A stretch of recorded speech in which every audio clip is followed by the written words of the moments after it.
আজকে রোজই তো বলি এটা ভালো করলে, ওটা করলে ভালো, সেটা করলে ভালো, কিছু না কিছু এরকম সবসময় বলতে থাকি। আমার বন্ধুদের ভালো লাগে, তারা শোনে, আমি খুব কৃতজ্ঞ তাদের কাছে।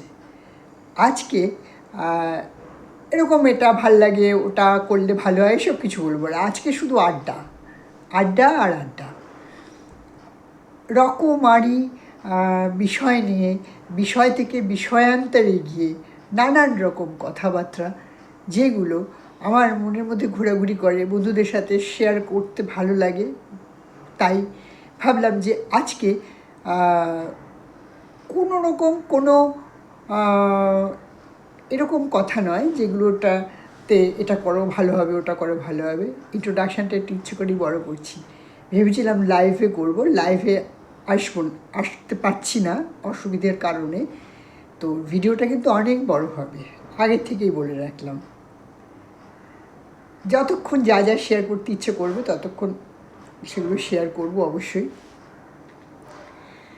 প্রথম ও প্রধান শেয়ার যেটা শুরু করছি, আমরা এই আধুনিক জীবনে কত রকম সুবিধে ভোগ করি বলুন তো। কোনো সুবিধের কোনো শেষ নেই। একটা জিরের প্যাকেট লাগবে, ব্লিঙ্কিট, চোখের পলকে চলে এলো বাড়িতে। তারপর সিনেমা দেখতে যাব, লাইনে টিকিট কাটবো না, বাড়ি বসে টিকিট কাটবো, যাবো, জাস্ট ঢুকবো, সিনেমা দেখবো, চলে আসবো। সুবিধেই সুবিধে। কোথাও যাবো, ড্রাইভার আসেনি, কী হয়েছে ড্রাইভার আসেনি তো, টুক করে একটা উবার বুক করব, করে চলে যাব। যদি একটু কম টাকায় কোথাও যেতে পারি, একটা উবার বাইক বুক করব, চলে যাব। সুবিধেই সুবিধে, সুবিধের কোনো শেষ নেই। কারোর খোঁজ নিতে হবে, তাকে চিঠি লিখব, কতদিন পর তার চিঠি যাবে, আদৌ পোস্ট অফিস সেখানে ডেলিভারি হবে কি না, এরকম নানান রকম চিন্তাভাবনা। কে মনে পড়লো, ধরলাম ফোনটা, নিলাম, তার সাথে কথা বলে নিলাম। আচ্ছা, শুধু কথা, যদি মনে হয় যে তার সাথে সামনাসামনি দেখবো এবং কথা বলবো, ভিডিও কল করলাম, দেখলাম, কথা বললাম।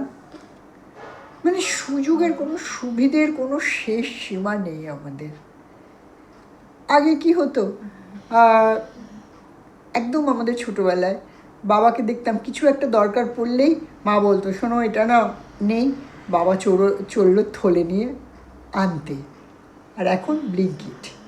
তারপরেও আমরা এত সুবিধে থাকা সত্ত্বেও আমাদের কী বলতো, প্যানপ্যানানি শেষ নেই। এটা অসুবিধে, ওটা অসুবিধে, সেটা অসুবিধে, আমরা করতেই থাকি।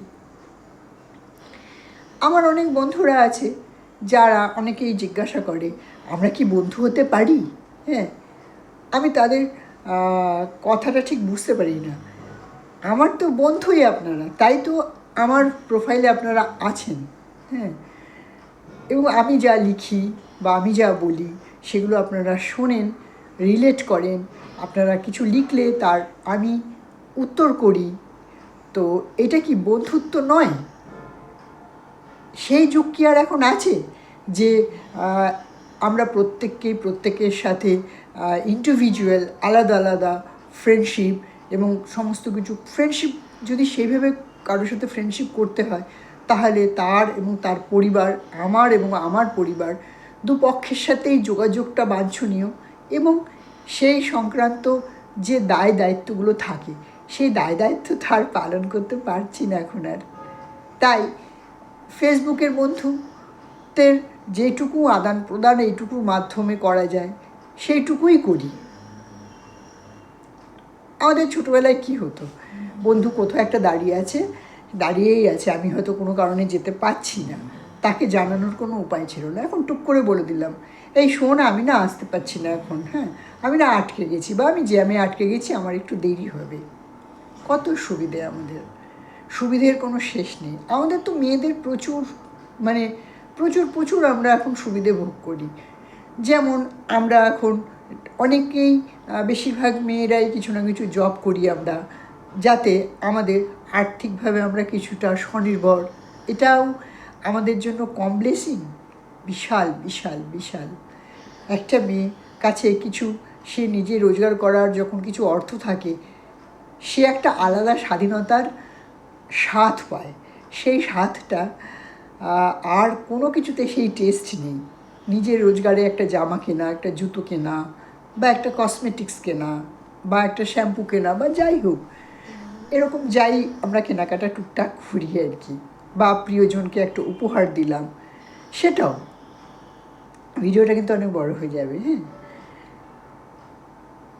ফুলের আর 12 মাসের মতোই খানিকটা।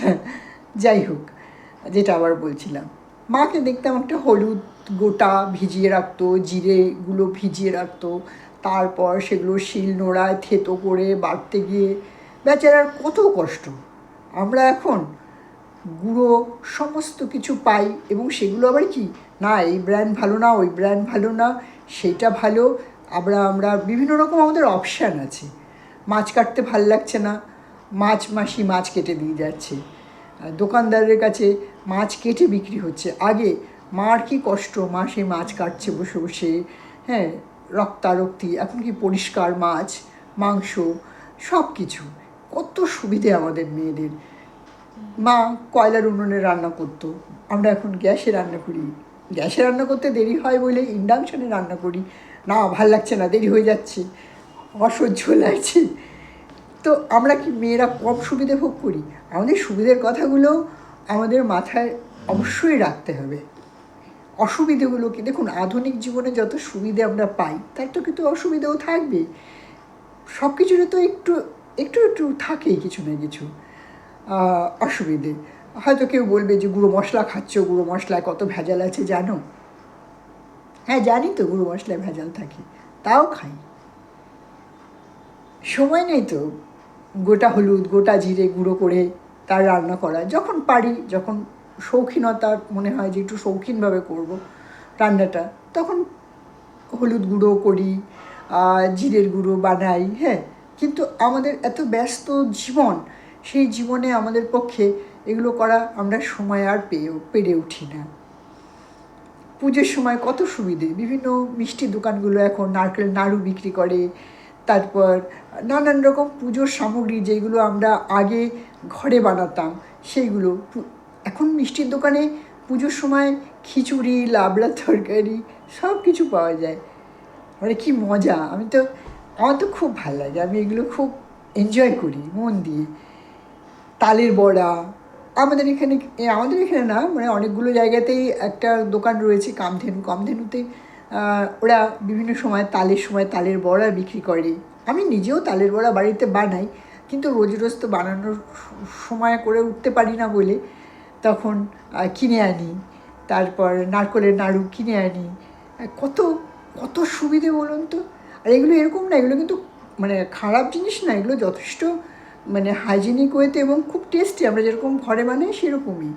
আর দামও যে খুব মানে বাজার ছাড়া, যে আমি বানাতে গেলে একটা নারকেল 30 টাকা মিনিমাম, মানে কম যখন থাকে না তখন 25 টাকা, যখন বাজার চড়া থাকে তখন 30 টাকা। তার চিনি, তাকে জাল দাও রে, তাকে সেই পরিশ্রম করে বানাও গেলে, সেখানে ওরা হয়তো এক ডাব্বা 120 টাকা, কখনো 130 টাকা, কখনো 150 টাকা রাখে।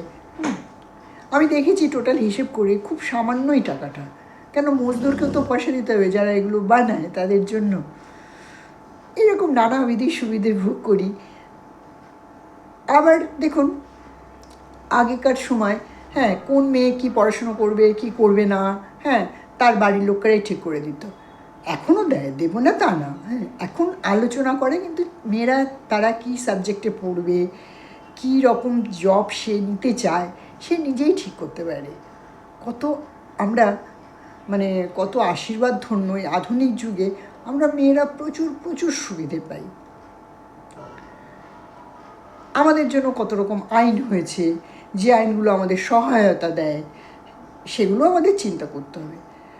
খারাপ লোক যারা, তারা যুগে যুগেই খারাপ করে এসছে, তাদের কথা মাথায় রাখতে হবে, কেন প্রিকশন তো নিয়েই চলতে হয়। আমরাও চলি প্রিকশন নিয়ে। খারাপ লোকের থেকে বেঁচে থাকতে হবে, কখনো বুদ্ধি দিয়ে, কখনো বিচার বিবেচনা দিয়ে সেই লোকগুলোর থেকে দূরে থেকে। এগুলো তো আলাদা বিষয়, আমি সুবিধের কথা বলছি। আগে আমরা মেয়েরা কোনো কাজ করতে গেলে 10 রকম বাধা। এই এখন সন্ধে হয়ে গেছে, বাড়ি ফিরে আসো। এখন মেয়েরা রাতভর বিভিন্ন আইটি সেক্টরে শিফট অনুযায়ী কাজ হয়। মেয়েরা অনেক মেয়ে ডক্টর হয়েছে। আমাদের যারা মহিলাদের মহিলা ডক্টর আমরা পাই বিভিন্ন রকম মেয়েলি রোগগুলোতে। ছেলেরাও আছে, কিন্তু অনেক মেয়েরা পছন্দ করে যে একজন মহিলা ডাক্তারই মহিলা রোগ বিশেষজ্ঞর কাছেই সে যেতে চায়। তো এইরকম নানান রকম সুবিধে আমরা ভোগ করছি। আমাদের মেয়েরা অনেক জায়গায়, কেউ প্লেন চালাচ্ছে, কেউ যুদ্ধক্ষেত্রে যাচ্ছে, কেউ আপনার এমন এমন জবগুলো যেগুলো আগে শুধু ছেলেরাই করতো, এখন মেয়েরাও করছে। তো আমাদের মেয়েদের কিন্তু এরকম না যে আমাদের কোনো সুবিধে আমরা পাইনি। এই শতাব্দীতে আমরা মেয়েরা অনেক অনেক অনেক আশীর্বাদ ধন্য এবং অনেক সুবিধে পেয়েছি। তার জন্য শুধু যে আমাদের লড়াই ছিল তা না, কিন্তু আমাদের যারা পূর্বপুরুষ, আমাদের যারা কাকা জ্যাঠা বাবা, আমাদের ঠাকুরদা, তার আগের প্রজন্ম, তাদের মধ্যে অনেক পুরুষেরও অবদান আছে আমাদের এই স্বাধীনতা পাওয়ার পেছনে, আমাদের এত সুবিধে পাওয়ার পেছনে। সব পুরুষ মানুষ খারাপ হয় না। খারাপ দিয়ে তো জগৎ চলবে না। যদি কিছু ভালো মানুষ আর যদি কিছু ভালো ঘটনা এবং যদি কিছু ভালো না হয়, এই জগৎ সেদিনই ধ্বংস হয়ে যাবে, যেদিন জগতের সব খারাপ হয়ে যাবে। যেরকম পচে গেলে ফেলে দিতে হয়, এবং জগতের সব খারাপ হলে জগৎও শেষ হয়ে যাবে। বন্ধুবান্ধবদের সাথে আড্ডা দিতে আসি। আমার বন্ধুদের কাছে আমার একটা অনুরোধ রইল যে আমরা কি বন্ধু হতে পারি? আমরা তো বন্ধুই। এই কথাটা বললে আমার কিরম ভালো লাগে না। আমার মনে হয় তাহলে কি আমি ওই লোকটার শত্রু? আমাকে এইভাবে জিজ্ঞাসা করলো। আমার অনুভূতির কথা আমি জানালাম। আমার সমস্ত কমেন্টের নিচে আমি দেখি আমার বন্ধুরা তাদের যার যার মতামত লিখে, আমি খুব খুশি হই তাতে। এবং সবাই ফ্রিলি লেখে, সকলের কত ভালোবাসা দেয়, তারা কত লাইক করে, এগুলো আমি এনজয় করি একদম ডেফিনেটলি। আমিও তাদেরকে আমার সাধ্যমতো, কোনো সময় কেউ হয়তো চোখ এড়িয়ে যায়, কোনো কমেন্ট আমি দেখতে পাই না, অনেক কমেন্টের মধ্যে হারিয়ে যায়, কিন্তু যখন দেখতে পাই সেই মুহূর্তে পুরনো অনেক সময় কী হয় ফিল্টার হয়ে যায়, আসে না। তো এরকম মনে করবেন না যে কোনো একজনের যদি কোনো কারণে কোনো পোস্টে আমি কোনো লাইক বা রিয়াকশান কিছু না দিয়েছি, সেটা আমি ইচ্ছে করে না, সেটা হয়তো কোনো কারণে আমার চোখ এড়িয়ে গেছে, পর আসতে থাকে, তার মধ্যে থেকে কেউ এড়িয়ে গেছে। আমার কাছে আমার প্রত্যেকটা বন্ধু সমান গুরুত্ব তাদের প্রত্যেককে আমার তরফ থেকে তাদের প্রত্যেকের জন্য আমার অফুরন্ত শুভেচ্ছা ভালোবাসা রইল। প্রায় 14 মিনিটের কাছাকাছি ভিডিওটি দেখুন, তাহলে কিছুটা হয়তো আবার আমার সম্পর্কে কিছু ধারণা ক্লিয়ার হবে। আর কোনো ধারণা যদি হয়ে থাকে লিখলেই আমি তার উত্তর দিয়ে দেবো, কোনো চিন্তা নেই। আমার ওই আগেও বলেছিলাম আমার লিখতে খুব একটা ভালো লাগে না, সেই জন্য আমি সবসময় ছোট্ট ভিডিও করে হলেও উত্তর দিয়ে দেবো। আমি অনেক সময় নাম উল্লেখ করি না ভিডিওতে যে অমুকে এটা বলেছে তার উত্তর আমি এটা দিচ্ছি, তার কারণ যে যেটা লিখবে সে সেটা বুঝেই যাবে যে তার জন্যই এটা লিখছি। ভালো থাকবেন, পরিবারের সকলকে সময় দেবেন, আর অবশ্যই অনলাইনের বন্ধুদের সাথেও তাদেরও সময় দেবেন, তাদেরও পোস্ট দেখবেন, লাইক করবেন, কিন্তু রিয়েল লাইফে নিজের পরিবারকেও অনেকটা সময় দেবেন। আজকে এখানেই আসছি, ভালো থাকবেন।